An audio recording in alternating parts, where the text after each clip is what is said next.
Hi guys, Lucy aka The Watchbox Diaries here. Welcome to the channel. Now Christopher Ward have just released maybe their boldest, most exciting release to date, and after the Bel Canto and the 12, that's saying something. I've managed to get my hands on the brand new C12 Loco, a revolution in motion, a design statement and a serious technical flex. So without further ado, let's get into it. I think it's safe to say that Christopher Ward have been on a roll. So the Bel Canto turned so many heads with its first release and completely changed the way that people looked at affordable haute horology. The 12 followed that up with sleek integrated design and real wrist presence. So when I heard that Christopher Ward were releasing not only a new watch, but a new movement as well, obviously I was very excited. I know that they went back and forth with the name of this and they ended up landing on the Loco, which gives a hint as to it being about motion, rhythm and mechanics on full display. I'm sure they'd probably consider just the general task of making this piece a little bit Loco as well. Let's start with the design. So the C12 was built around the refined 41mm 12 case, but with a little bit of a twist. And by little, I mean quite a lot. Dial side, you have an asymmetric layout where the time's displayed in a very clean subdial, kind of Bel Canto-esque, leaving the rest of that space for the movement architecture. What I absolutely love about this layout is that nothing feels overdone. It could have been so chaotic, and instead it feels so well balanced. It feels calm, composed, and maybe I could even describe it as elegant. I also really appreciate the mixed textures on the dial. I think of 3 of these colorways. So you have a vertical brushing on the top half that just plays with the light really nicely and adds a bit of depth without being distracting. Then the bottom half is a very simple matte sandblasted, I think, texture. I do feel like it's these sorts of quiet details that help to elevate a piece in terms of the quality and the perceived quality of a piece. They released 4 different colorways and I think they've nailed the options. So you've got a more versatile choice with their Ursa Black and the Alabaster White. Then if you're after something a little bit bolder, they have the Pasadena Blue, which is what I have here for review, which is a beautiful shade. And then my personal favorite, the Frisco Orange, which is such a fun, bold statement shade. Yeah, that would probably be my pick. Moving swiftly on to what I would consider the heart of the Loco, and that is the CW003. This is Christopher Ward's second in-house caliber, and honestly, I think it is a huge step up for them. This thing is manual wind, and for me, there's such a romance in the connection that you get from winding your watch. And a bonus, thanks to the twin barrels, it has a 6-day power reserve. That is an insanely impressive 144 hours of energy. Now, where it gets really interesting is that free sprung balance wheel. I've been struggling to say that for about 5 takes, so well done to me.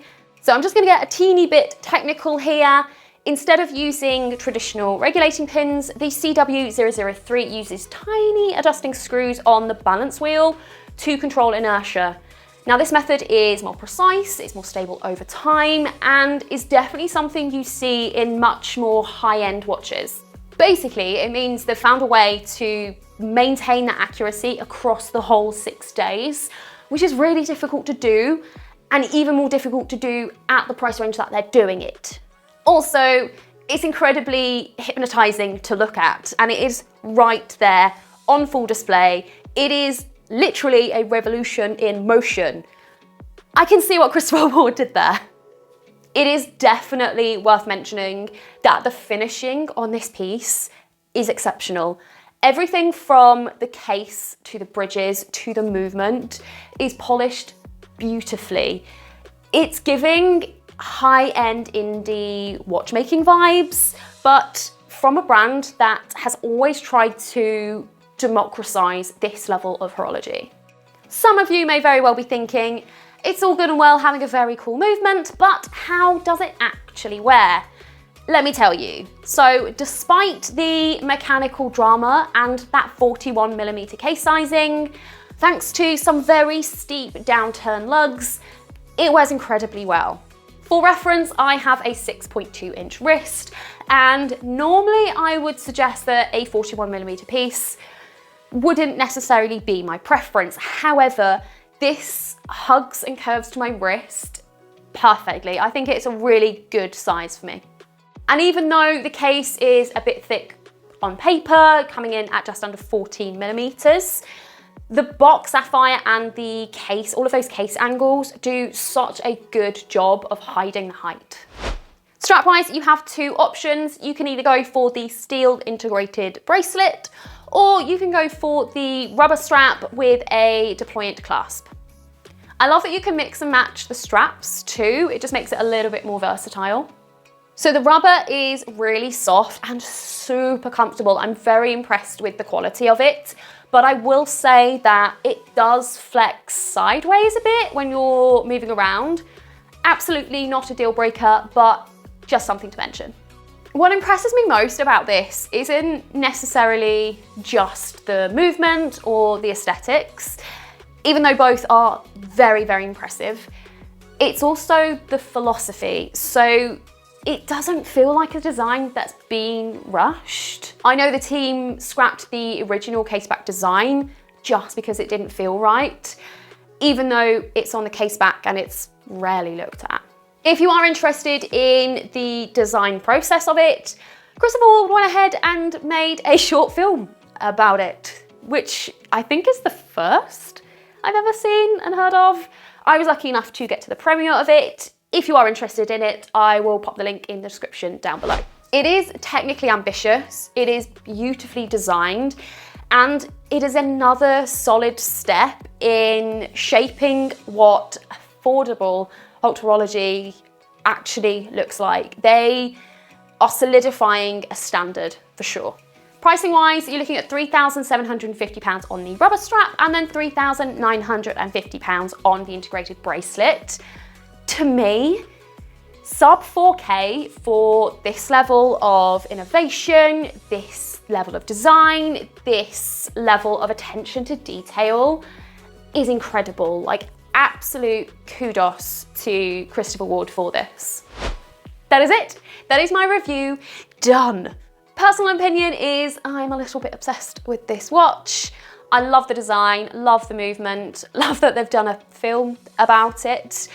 One of the big things for me is, do I get distracted by the watch itself when I look at the time? And I 100% do with this piece. My opinion out of the way, I want to hear from you guys. What do you think of this watch? Do you have an appreciation for what Christopher Ward were trying to do, or is it a little bit too out there? If you have any additional questions as well, make sure it's all dropped in the comment section below. If you have enjoyed my content and you want to support me and my channel, there's a couple things that you can do. So I've recently set up a buy me a coffee. I believe the link is in my bio. And then you've got to do the YouTubey things. Make sure you've given us a like, you have commented, and you're subscribed to the channel. And then if you want to be notified of my upcoming videos, all you've got to do is click the little bell and YouTube will do its thing. Until next time though, bye.